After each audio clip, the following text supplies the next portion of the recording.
Hey guys, Wiki here, and welcome to another CSR2 guide video. In this one, we're going to be talking about making money in CSR2 and how you should do it, things you should do, and things you should avoid when it comes to making money. So without further ado, let's get right into it. Now, I want to make it very clear. This video is not going to make you a millionaire overnight. You're not going to suddenly get millions and millions of dollars rolling in off the bat, because that's just not going to happen. It's unrealistic. Everything takes time, and so does making money in CSR2. And for me, as an example, I didn't get to $1 billion just by playing the game overnight.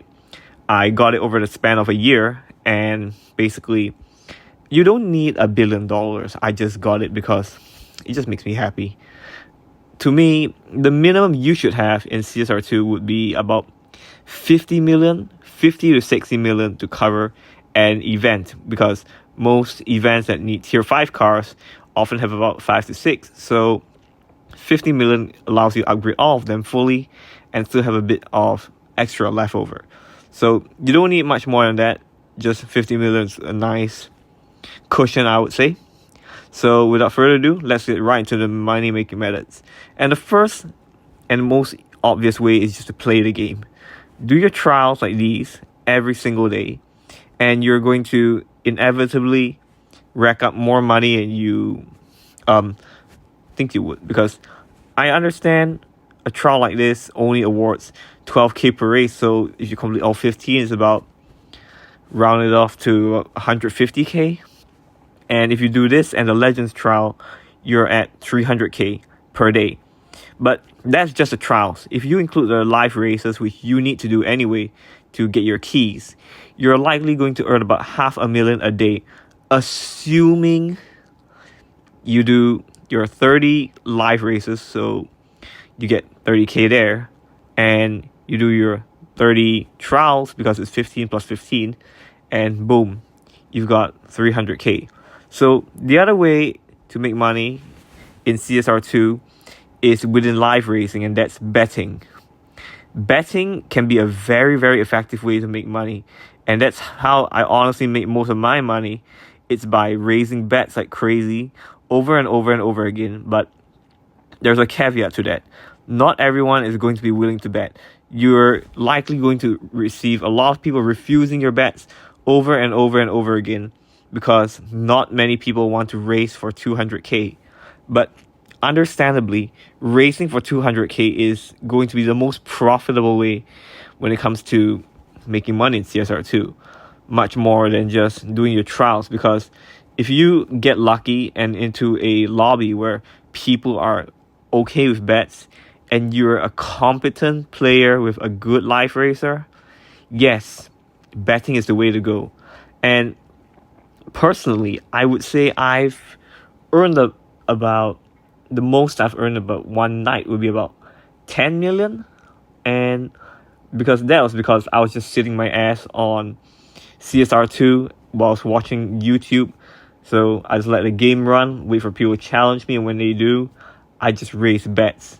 So that's how I got to where I'm at right now, because I was constantly raising bets over and over and over again, and I basically just kept repeating the process up until I got to where I'm at today. So there is the other side to that, because betting in CSR2 is like a double-edged sword. It's not a fast track to making you lots of money without a catch, because there is a catch. And the catch is when you lose a race. And it doesn't happen very often if you have a good live racer, but you can get burned by dyno beaters. A great example of a dyno beater would be this car, actually. The Devel 16 is able to beat dyno on top of being a good live racer. But the other one would be like what I call a real dyno beater. It just destroys the dyno, and it's this guy in this Mustang, as you can see right here. And this is a reason why I do not ever want to race this car, because I honestly know that a car like that exists in live racing just for one reason: to win bets. You see it a lot with the Porsche There's a Porsche 911 Turbo S992, the recent Targa. There's a tier 4, a tier 5 Porsche Targa, which is exactly the same car as that. There is a lot of other cars, like what? The SSC Tuatera, that's one. Hennessy Venom F5. Weaver Customs Twisted Mistress, that's another one. So all these cars basically exist for one thing, to win bets. So if you're going to raise a bet, you need to know your opponent's car inside out. You can get away with racing a dyno beater if it's a car that belongs to if it belongs to perhaps a newbie. You might be able to get away with that. I've done it a few times, so I'm pretty I know who challenge and who not to. Often the easiest way is just to look at their names. If their username has a 1, often it's because they just beaten Tempest 1. They're still new to the game. Most of them, I'm not saying all, but most of them are still new to the game. So you could take advantage of that and raise a bet. But often, if they're not stupid, they won't raise you. That's just how it is. And so far, unfortunately, I haven't been able to demonstrate betting so far because no one has challenged me. And I'm able to show you the downside of betting, which would be you get refused a lot. So yeah, because the connection is pretty bad tonight. As you can see, this guy is challenging me, and the accept and refuse buttons aren't appearing because, again, the connection is just working against me tonight, and I'm really kind of sorry about that. Oh, it works, but this guy, he's in a Bugatti Mistral. This is one of the best live racers in the game. As you can see, even his car has a lot of potential against mine. He still refused because he's just afraid that he's gonna lose. And this is the downside when it comes to betting. It's not guaranteed that you're gonna find a lobby like I told you, which is going to have people just accepting 200k bets left and right. Yes, it does happen, but it's quite rare. And personally, I haven't seen such a lobby in quite a while. And besides this, it honestly seems kind of dead tonight live racing. I will not challenge this Weaver Customs shotgun because I know he's just going to raise 200k. I wasn't born yesterday. I know which cars can beat Dyno, which ones can't. So let's head back to the garage and talk about what you should not do when it comes to making money, because I see a lot of people just probably thinking this is the way. And the first way would be to sell cars. This is my KRC GTR, and it's worth so much more than this, and it's only worth 100 if I sell it. Absolutely not. I would not sell this car. Ignore the value field over here, because rightfully a tier 5 car takes about 5-6 million to upgrade fully, which this car is. And selling a car for 100k, it's not worth it at all. And if you look at tier 1 cars, tier 1, 2 cars, it's even more egregious, with them only be worth about 1,000 to 2,000, which is ridiculous. That is pocket change in this game. I could easily get 10k just by doing a regulation race in tier 5. So never ever sell your tier 1 or 2 cars. You're better off just stripping them for parts. If you strip them for parts, you're at least getting something out of it instead of just a minuscule amount of money. Like, look at my Volkswagen over here. It's worth $7,000. Absolutely not. There is no way I'm selling this car for that amount of money. It's really egregious. I don't know why Natural Motion made car price for sale so low. At the very least, it should be worth about a tier 5 car. At least should be worth about 3 or 4 million, you shouldn't be selling cars anyway because you never know when you need them. So that's another thing when it comes to CSR2. I mean, if the cars were at least worth what they are, I would see a point in that, but you should absolutely not do that. And the other thing is selling fusion parts. I know a lot of people go into their inventory and they see a lot of stage 6 parts and fusion parts that they aren't using right now, and they think, oh, it's a good way to make money. Well, let me break it to you, it's not. Because first of all, you never know what events are going to come up right now.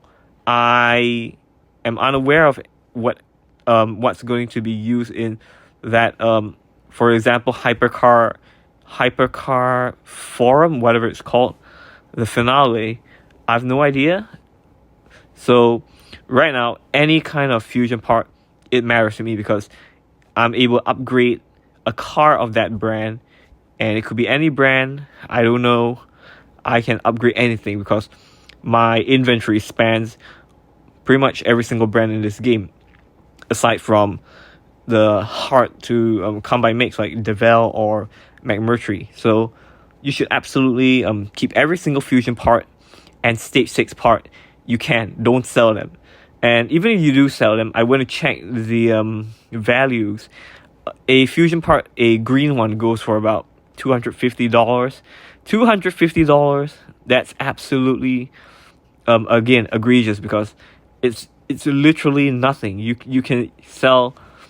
have to sell 40 fusion parts, green ones, just to get the amount of cash you can just get by doing a regulation race. So why bother? And the other thing is, even the blues and reds, when it comes to fusion parts, they're not going to be worth too much as well. You're better off keeping them for whenever you might need them, because trust me, especially with the Prestige Cup, when we find out what car it is and it comes to the game, at least I'm prepared because, again, I have fusion parts from every single brand conceivable in the game. So take it how you will. But my advice is, again, don't sell fusion parts, don't sell stage 6s, because to get them, they can be a pain. Because, for example, let's take the Prestige Cup as an example. And let's say the Prestige Cup car is an Altima. And Altima is one of those brands which doesn't have many cars. So assuming I was in this situation and the next season's Prestige Cup car is an Altima, I would think of myself, oh, I'm all prepared and I have all my fusion parts ready. Whereas if I sold them all for money, I would be kind of screwed because I just wouldn't have enough to upgrade the car, because fusion parts are a big deal and I'm staged. Sorry about that. Stage 6s are also a big deal, because if I went into it and just sold all my stage 6s for about $2,000 each, again, which is egregious, I wouldn't have enough to upgrade the car. So I'd rather be a few thousand poorer and parts rich than a few thousand richer than parts poor, if you get what I mean. And the last way to make money, which I don't recommend, is if you have a tier 1 car. Let me get one of my tier 1 so I can demonstrate a point. If you have a tier 1 car, you go into rare imports and tab over to the parts tab. You see this parts crate where if you open 5 crates, you get 200k. Don't do this either, because first of all, bronze keys are very valuable. You need them to upgrade a car, especially when it comes to events. You need 5,000 to 4 or 5,000 depending on the car's tier to get a stage 6 part that's guaranteed. And spending them here for 200k is pretty much meaningless, because first of all, there's not many cars in tier 1 of a brand that actually makes sense. Like, for example, what can I think of? Porsche, that's one. It's a car, Prestige Cup car. I can't think of a portion in tier 1. I don't think there is. And opening crates for these, you just get fusion parts, which I see the point in it. You can get epic fusion parts if I'm not wrong, but chances are super low, which is why again I recommend not selling fusion parts, because red ones are notoriously hard to get. And when it comes to opening these crates, honestly, 200k, it's pretty much nothing in this game. 200k just goes by so quick, especially with how expensive upgrades are in this game. So when it comes to that, I would just say no, don't open those crates. Just do your daily trials, do your live races, and every day you rack in about 500,000. And when it comes to spending money, you should only upgrade cars that you absolutely need to. For example, with me, the Prestige Cup car, because I need to participate in that to make RP for my crew. If it weren't for that, I wouldn't be doing it, but since it is an integral part of the game, I will do it. So that's an event which I basically need a car for. So for example, the Prestige Cup car, obviously I have to upgrade it. Whereas with other cars that get out of rare imports, I don't upgrade every single car there is, because first of all, a lot of the cars that come out of rare imports are complete garbage, and secondly, it's a waste of resources. I don't spend more money than I know I need to spend, because I basically want to min-max my profits and my my resources on hand, because I understand I have $1 billion. I could literally upgrade every single car in my fleet when it comes to getting them out of rare import. I could open 15 crates, get those 15 cars, upgrade them all, but I won't do that because, again, I don't want to spend more money than I need to. So if that makes any sense, you shouldn't be just willy-nilly upgrading cars randomly. Only upgrade a car if it's A, a good life racer and you need one or want one, or B, if it's used in an event which you know you're going to be participating in. Other than those two criteria, and the third one, which is if it's in a collection. So outside of these three criteria, please don't upgrade just cars randomly. Know what you're upgrading, know what you're getting yourself into, and you can easily take it from there. And you basically know if that car is worth upgrading or not. So if a car isn't in collections, isn't a good life racer, and isn't used in an event, basically there's no point to upgrade it. Just keep it around. You may never know when you need it, but until then, you shouldn't be upgrading it.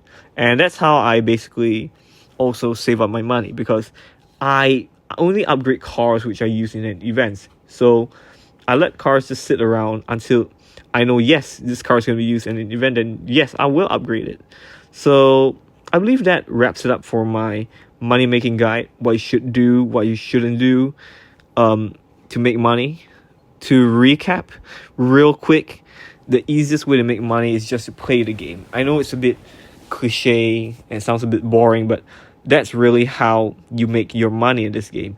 This game is all about managing your resources, even keys to an extent. But when it comes to money, you can easily make 500,000 by doing your trials every day. Do both of your trials, the regular ones and the Legends ones, and do your live races. If you do 2 sets of 15 per day in a tier 5 car, you're going to make about 500,000 a day. And if you do this every single day, it starts stacking, and when it starts stacking, you're going to basically have more money than you know what to do with. So that's how you make money. But the fast and dangerous way, I will recap as well, is betting. Go into live racing and raise 200k bets and hope that people accept. But don't get cocky and don't raise 200k if your car isn't a good live racer, or you are the type of person who doesn't know the ins and outs of every single car or almost every single car in CSR2. because that's a dumb way to go, and that's just going to have you lose more races than you know what to do with, because you're inevitably going to find someone in a dyno beater and you're going to lose your 200k. So betting can be a fast way to make money, but it's also very dangerous. And of course, the last way, which I don't recommend, is selling cars, selling stage 6 parts, and selling fusion parts. And of course, opening the bronze crates in a tier 1 car. You shouldn't be doing that because it's a waste of bronze keys for the bronze crates. For the rest, you're not getting much money in return for what you're selling, because I'll just make it very clear so no one gets confused. To get a stage 6 part for a car, it can be a bit frustrating because you're going to have to open bronze crates with bronze keys, and it can take nearly 5,000 bronze keys just to get one stage 6 part. And that same stage 6 part can only be worth about 2,000 if you sell it. So what's the point? You shouldn't be doing that.